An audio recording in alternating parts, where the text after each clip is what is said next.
Welcome to మన TV. ముందుగా headlines చూద్దాం. మహాకుంభమేళాలో పాల్గొన్న ప్రధాని నరేంద్ర మోదీ త్రివేణి సంగమంలో పుణ్యస్నానం. యూపీ సీఎం యోగి ఆదిత్యనాథ్తో కలిసి ప్రత్యేక పూజలు. సంగం ఘాట్ వద్ద రుద్రాక్షమాలతో జపం చేస్తూ మోదీ స్నానం.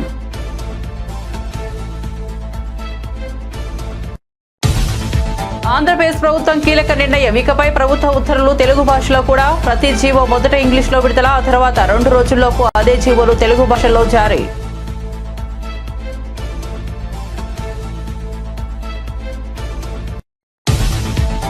కులగణన సర్వేను అసెంబ్లీలో ప్రవేశపెట్టిన ప్రభుత్వం. కులగణన సర్వేపై తీర్మానం చేసిన అసెంబ్లీ. రాష్ట్ర వ్యాప్తంగా సంబరాలకు పిలుపునిచ్చిన పీసీసీ.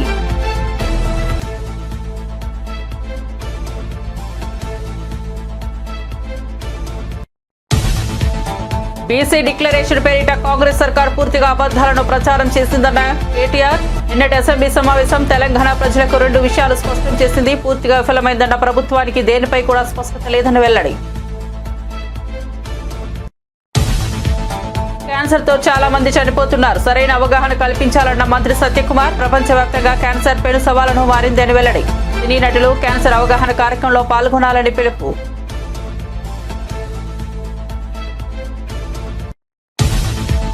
తిరుమలలో అన్యమత ఉద్యోగస్తులపై టీటీడీ సంచలన నిర్ణయం. 18 మంది టీటీడీ ఉద్యోగులపై బదిలీ వేటు. ఆధ్యాత్మిక క్షేత్రంలో అన్యమత ప్రచారంపై టీటీడీ చైర్మన్ సీరియస్. వివిధ విభాగాల్లో 300 మంది అన్యమత ఉద్యోగులు.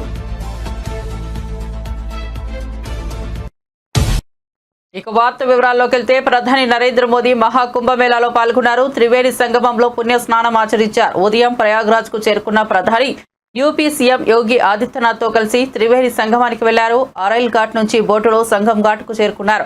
ఆ సమయంలో ప్రధానమంత్రి మహాకుంభమేళా ప్రాంతం గురించి సీఎం యోగి నుంచి సమాచారాన్ని తెలుసుకున్నారు. ఆ తర్వాత సంగం ఘాట్ వద్ద ప్రత్యేక పూజలు నిర్వహించారు. ఆ క్రమంలో ప్రధాని మోదీ చేతిలో రుద్రాక్ష జపమాల పట్టుకుని మంత్రాలు జపిస్తూ సంగమంలో స్నానం ఆచరించారు.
వైఎస్ఆర్సీపీ అధ్యక్షుడు వైఎస్ జగన్మోహన్ రెడ్డి తాడేపల్లిలోని క్యాంప్ కార్యాలయంలో విజయవాడ కార్పొరేటర్లు ముఖ్య నాయకులతో సమావేశమయ్యారు.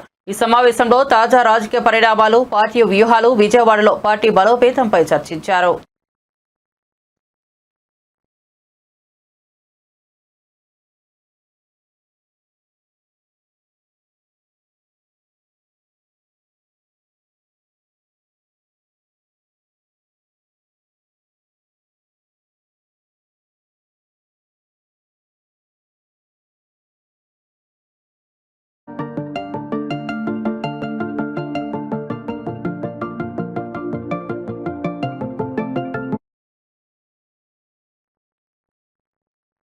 నిన్నటి అసెంబ్లీ సమావేశం తెలంగాణ ప్రజలకు 2 విషయాలు స్పష్టం చేసిందంటూ BRS working president KTR tweet చేశారు. ఏడాది కాలంగా పూర్తిగా విఫలమవుతున్న ప్రభుత్వానికి దేనిపై కూడా స్పష్టత లేదని ఆయన విమర్శించారు. బీసీ డిక్లరేషన్ పేరిట కాంగ్రెస్ సర్కార్ పూర్తిగా అబద్దాలను ప్రచారం చేసిందని, అసెంబ్లీలో సమర్పించిన డేటాపై రాష్ట్ర సర్కార్కి ఏమాత్రం క్లారిటీ లేదన్నారు కేటీఆర్. బీసీలకు స్థానిక సంస్థల్లో 42% రిజర్వేషన్ ఇవ్వాలనే ఉద్దేశం కాంగ్రెస్ పార్టీకి ఎంత మాత్రం లేదని, నిన్నటితో తేలిపోయిందని, రిజర్వేషన్ల అంశంపై నిస్సిగ్గుగా కాంగ్రెస్ పార్టీ యూటర్న్ తీసుకుందన్నారు. కేంద్రంపైకి నెపం నెట్టి తప్పించుకోవాలని పన్నాగం వేసిందని ఆయన మండిపడ్డారు. గ్రామాలలో కులగణన వర్గీకరణ సంబరాలు చేయాలని పార్టీ నేతలకు టీపీసీసీ చీఫ్ మహేష్ కుమార్ గౌడ్ ఆదేశించారు. శాసనసభలో 2 చారిత్రక నిర్ణయాలు తీసుకున్న విషయం మనకు తెలిసిందే.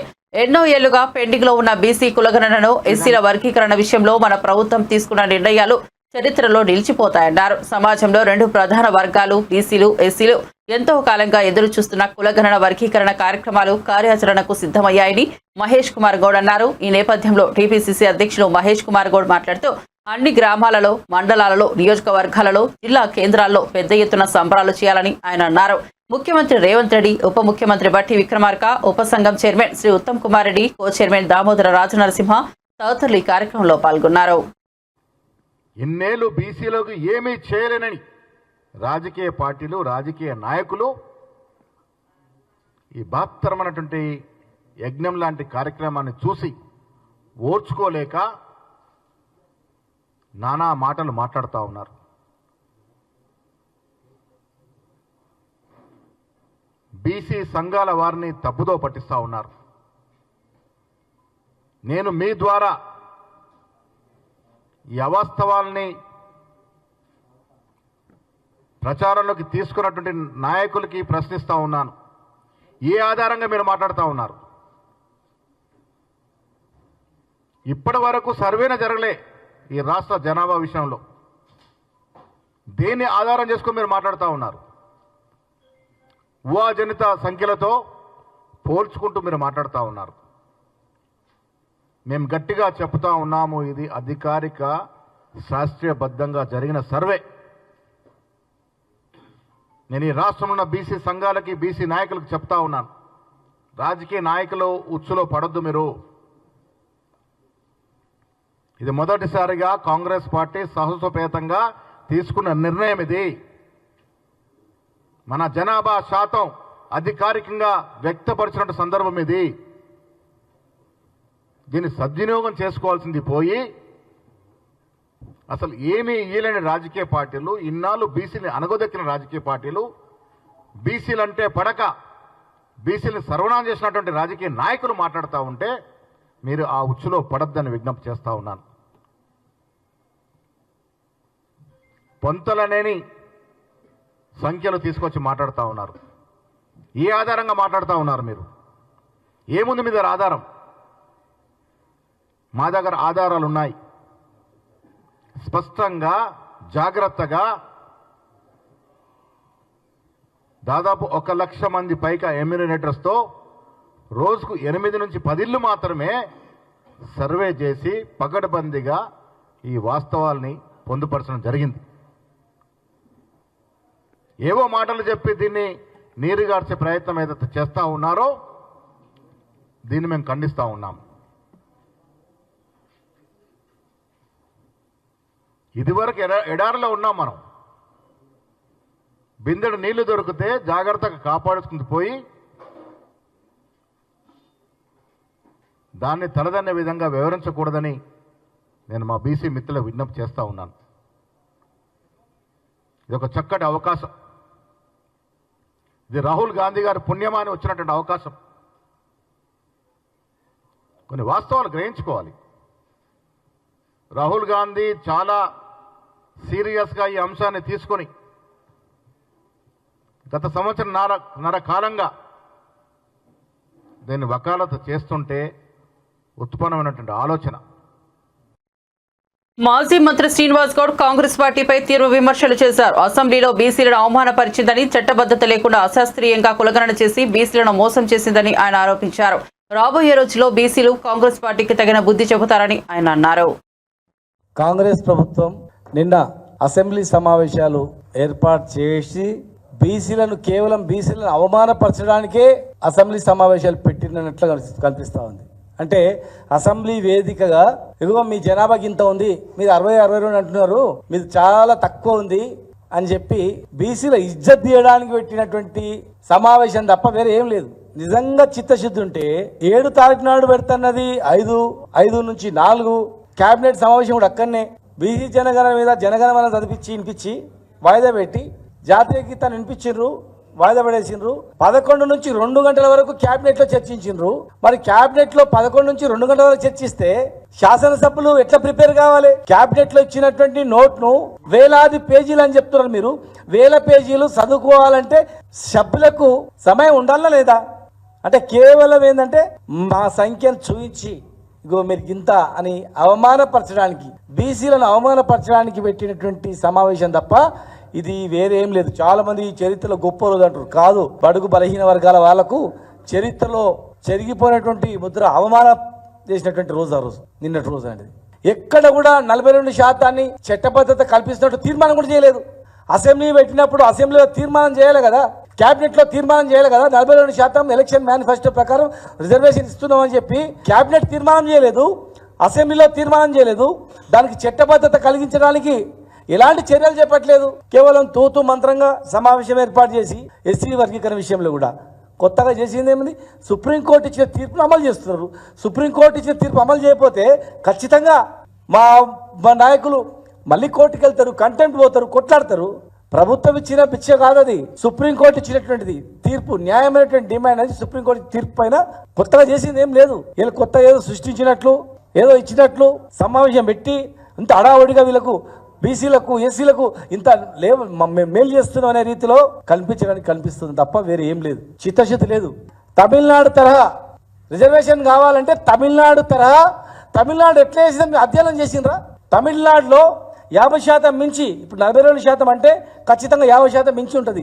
50% మించి రిజర్వేషన్ ఇవ్వాలంటే దానికి కావాల్సినటువంటి న్యాయపరమైన చిక్కుల గురించి ఆలోచన చేసిండ్రా? క్యాబినెట్లో చర్చించిండ్రా? ఒకవేళ అలాంటి అంశం వచ్చినప్పుడు దాన్ని ఛేదించడానికి ఏవైనా మార్గాలు అన్వేషించిండ్రా?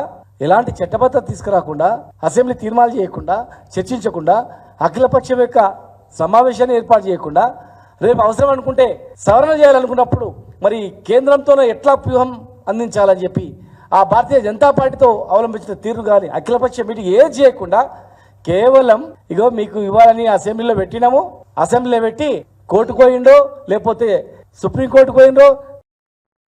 ప్రపంచవ్యాప్తంగా క్యాన్సర్ వ్యాప్తి పెను సవాల్గా మారిందని వైద్యారోగ్య శాఖ మంత్రి సత్యకుమార్ యాదవ్ అన్నారు. ఇప్పటి వరకు 17.5% క్యాన్సర్ కారణంగా మరణిస్తున్నారని తెలిపారు. 9% మరణాలు క్యాన్సర్ వల్ల ఆంధ్రప్రదేశ్ రాష్ట్రంలో జరుగుతున్నాయి. ప్రజలకు సరైన అవగాహన లోపం, సరైన టైంలో చికిత్స లేకపోవడంతో మరణాలు కొనసాగుతున్నాయన్నారు.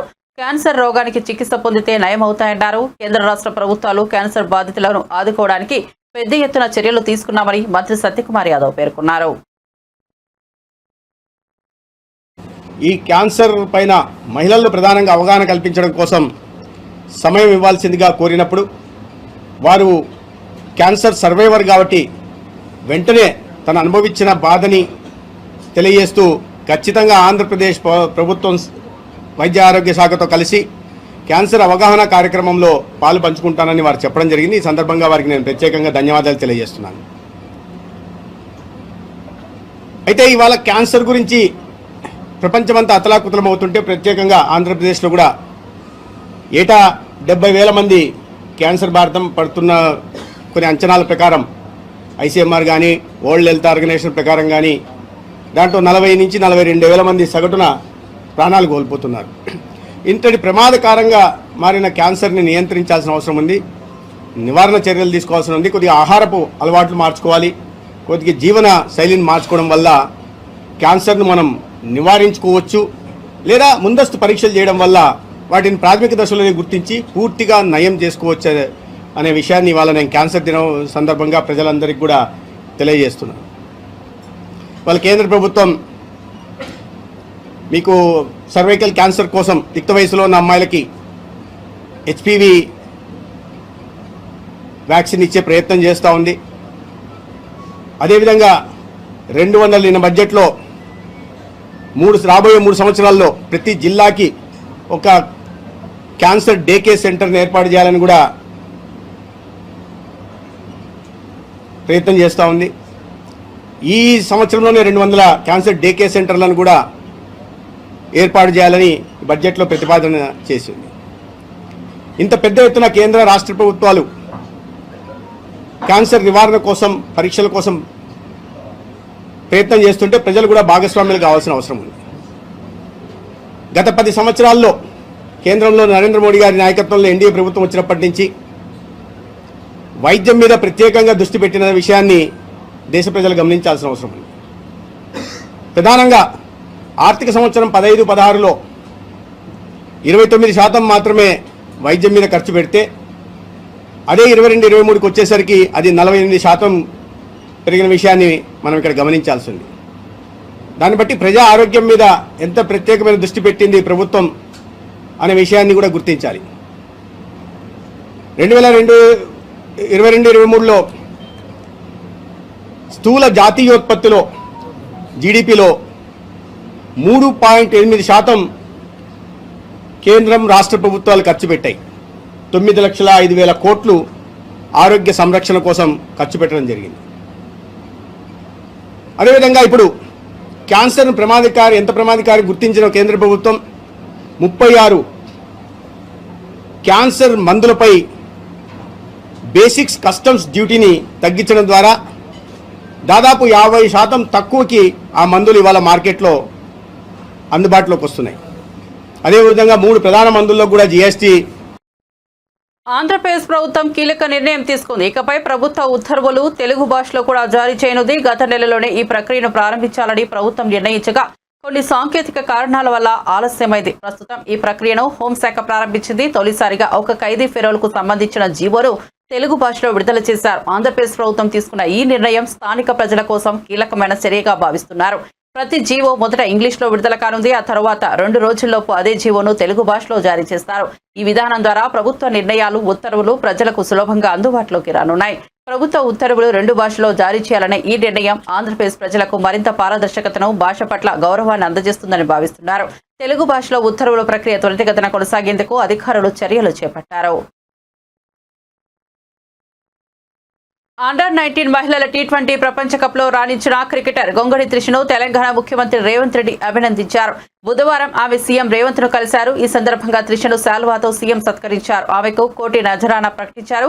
భవిష్యత్తులో దేశం తరపున మరింతగా రాణించాలని సీఎం రేవంత్ రెడ్డి ఆకాంక్షించారు.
మాజీ ఎమ్మెల్యే దాస్యం వినయ్ భాస్కర్ కాంగ్రెస్ పార్టీపై విమర్శలు చేశారు. ఎన్నికల ముందు బీసీలకు కామారెడ్డి డిక్లరేషన్ అమలు చేస్తామని హామీ ఇచ్చి అధికారంలోకి వచ్చిన తర్వాత అన్ని వర్గాలను, ముఖ్యంగా బీసీలను మోసం చేసిందని ఆయన ఆరోపించారు.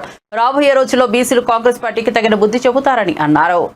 బీసీ కుటుంబాలు అందరూ కూడా కళ్ళు అప్పలించి టీవీల వైపు చూసిండ్రు. గత సంవత్సరం కాంగ్రెస్ ప్రభుత్వం ఎన్నికల సమయంలో 42% స్థానిక సంస్థలలో బీసీలకు రిజర్వేషన్లు కల్పిస్తాం అని చెప్పి, కామారెడ్డి డిక్లరేషన్ అమలు చేస్తామని చెప్పి ప్రభుత్వం వచ్చిన తర్వాత మాట కట్టుబడి ఉంటామని చెప్పి ప్రజలందరూ కూడా భావించారు. కానీ ఈ కాంగ్రెస్ ప్రభుత్వం, ఈ రేవంత్ రెడ్డి ప్రభుత్వం అన్ని వర్గాలను ఏ తీరుగా మోసం చేసిందో గత సంవత్సరం నుంచి అదే తీరుగా మేము బీసీ వర్గాలను కూడా మోసం చేస్తామని చెప్పి తప్పుల తడుకతోని సర్వేలు చేసి ఈ రోజు బీసీల ఆత్మగౌరవం దెబ్బతినే విధంగా ఈరోజు 2011లో చేసినటువంటి సర్వే ఒక తీరుగా ఉంటది.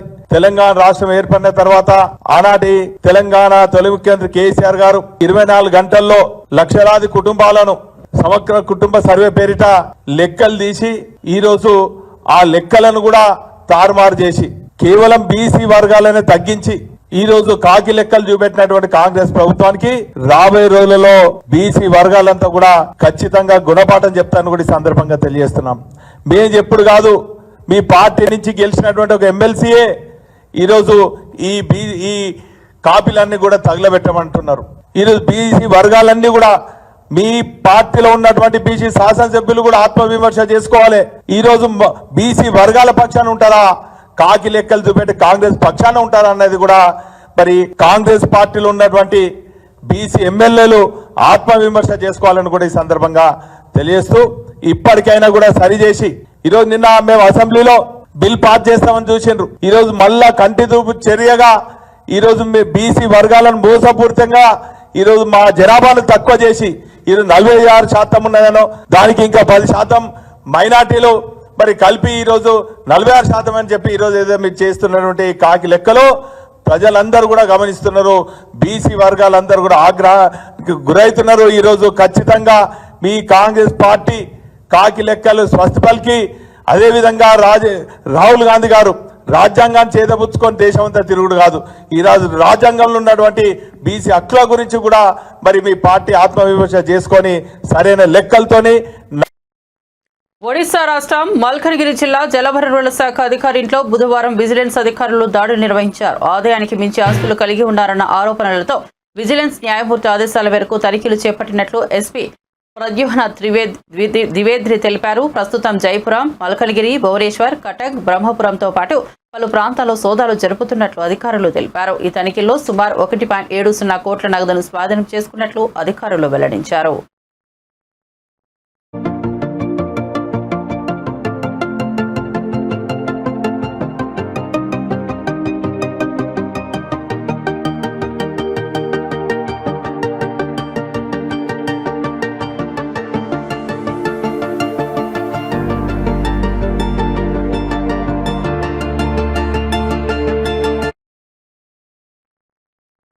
అక్రమ వలసదారులపై కఠిన చర్యలు తీసుకుంటున్న అమెరికా ప్రభుత్వం 205 మంది భారతీయులను బహిష్కరించింది. ఈ భారతీయులు అమెరికా నుంచి ప్రత్యేక విమానంలో తిరిగి వచ్చి అమృత్సర్లో ల్యాండ్ అయ్యారు. గత నెలలో అమెరికా అధ్యక్షుడిగా డొనాల్డ్ ట్రంప్ పదవి బాధ్యతలు స్వీకరించిన తరువాత చట్ట అమలు సంస్థలో వలసదారులపై కఠిన చర్యలు చేపట్టాయి. ఈ చర్యలలో భాగంగా అక్రమంగా నివాసముంటున్న భారతీయులను గుర్తించి బహిష్కరించారు. అమెరికా వలస చట్టాలను ఉల్లంఘించిన వారిపై మరింత కఠినమైన చర్యలు ఉంటాయని అధికారులు తెలిపారు. ఈ నేపథ్యంలో భారత ప్రభుత్వం కూడా ఈ విషయంలో జోక్యం చేసుకుని బహిష్కరించబడిన భారతీయులకు సహాయం అందించాల్సిన అవసరం ఉందని వలస నిపుణులు సూచిస్తున్నారు.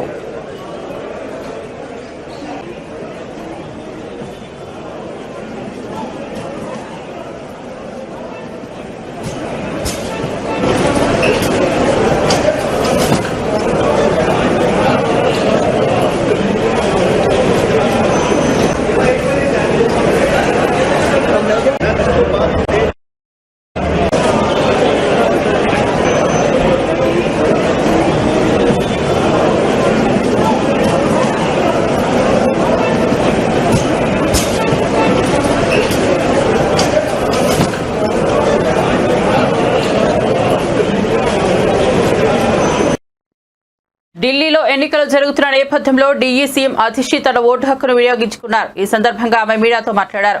ఈ ఎన్నికలు సాధారణ ఎన్నికలు కావు, ఇది ధర్మయుద్ధం, మంచి చెడుల మధ్య పోరు. ఒకరి వైపు అభివృద్ధి కోసం పాటుపడుతున్న విద్యావంతులు, మరోవైపు గూండాయిజం చేస్తున్న వారు అని సీఎం అతిషి వ్యాఖ్యానించారు. ఢిల్లీ ప్రజలు అభివృద్ధిని ఎన్నుకుంటారని తనకు నమ్మకం ఉందని ఆమె పేర్కొన్నారు. ఈ ఎన్నికలు రాష్ట్ర భవిష్యత్తును నిర్ణయించేలా ఉంటాయని ఆమె తెలిపారు. ये जो दिल्ली का चुनाव है, ये सिर्फ चुनाव नहीं है, ये एक धर्म युद्ध है। ये अच्छाई और बुराई की लड़ाई है, ये सत्य और असत्य की लड़ाई है, ये काम और गुंडागर्दी की लड़ाई है। एक तरफ पढ़े लिखे, ईमानदार, काम करने वाले लोग हैं और दूसरी तरफ गाली गलौच, गुंडागर्दी करने वाले लोग हैं।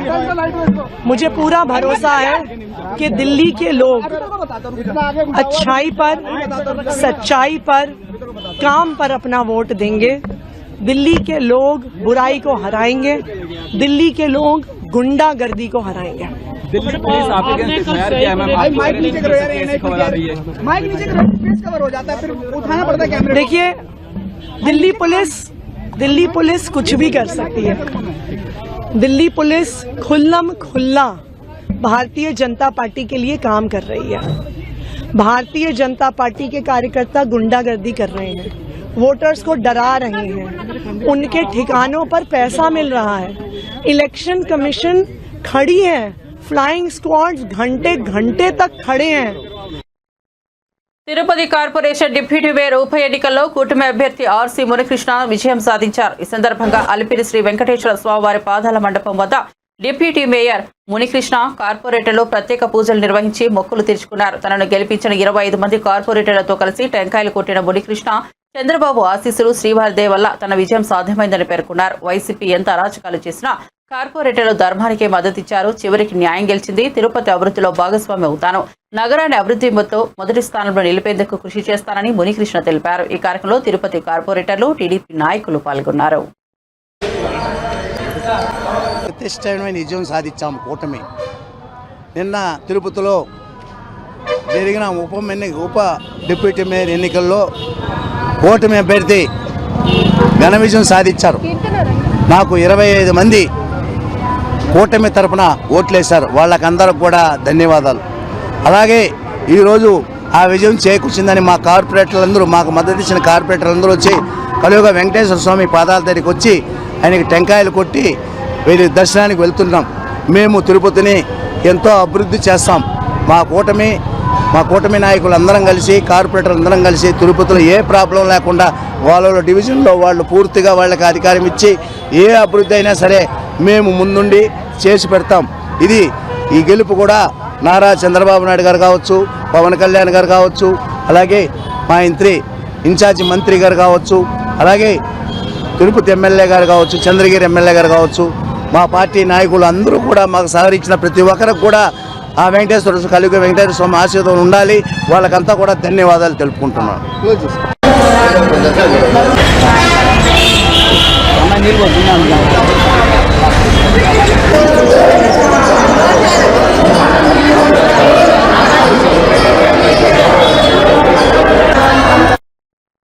తిరుమల కొండపై అన్యమత ప్రచారం, టీటీడీలో అన్యమత ఉద్యోగస్తుల విషయంలో చైర్మన్ బీఆర్ నాయుడు సీరియస్ గా స్పందించారు. టీటీడీ సంస్థలలో అన్యమత ఉద్యోగులపై బదిలీ వేటు వేశారు.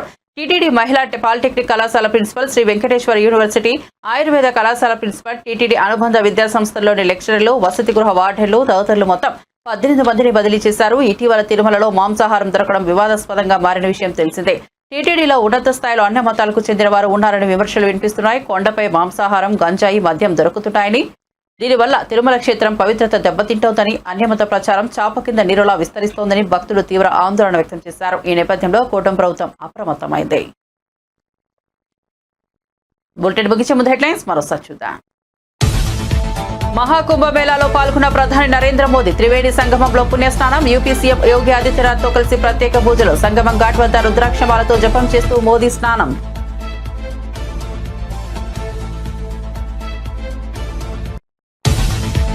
ఆంధ్రప్రదేశ్ ప్రభుత్వం కీలక నిర్ణయం, ఇకపై ప్రభుత్వ ఉత్తర్వులు తెలుగు భాషలో కూడా. ప్రతి జీవో మొదటి ఇంగ్లీష్లో విడుదల, తర్వాత 2 రోజుల్లోపు అదే జీవోను తెలుగు భాషలో జారీ.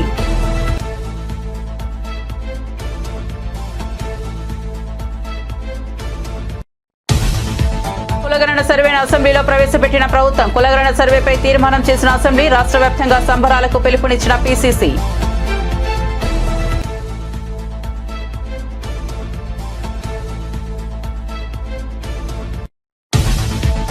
బీసీ డిక్లరేషన్ పేరిట కాంగ్రెస్ సర్కార్ పూర్తిగా అబద్దాలు ప్రచారం చేస్తుందన్న కేటీఆర్, నిన్నటి అసెంబ్లీ సమావేశం తెలంగాణ ప్రజలకు 2 విషయాలు స్పష్టం చేసింది. పూర్తిగా విఫలమవుతుందన్న ప్రభుత్వానికి దేనిపై కూడా స్పష్టత లేదని వెల్లడి.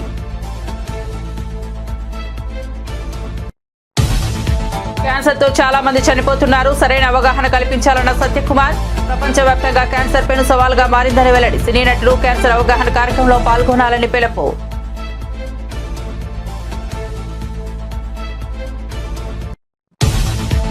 తిరుమలలో అన్యమత ఉద్యోగస్తులపై టీటీడీ సంచలన నిర్ణయం, 18 మంది టీటీడీ ఉద్యోగులపై బదిలీ వేటు. ఆధ్యాత్మిక క్షేత్రంలో అన్యమత ప్రచారంపై టీటీడీ చైర్మన్ సీరియస్. వివిధ విభాగాల్లో 300 మంది అన్యమత ఉద్యోగులు. అప్డేట్స్ కోసం చూస్తూనే ఉండండి మన టీవీ.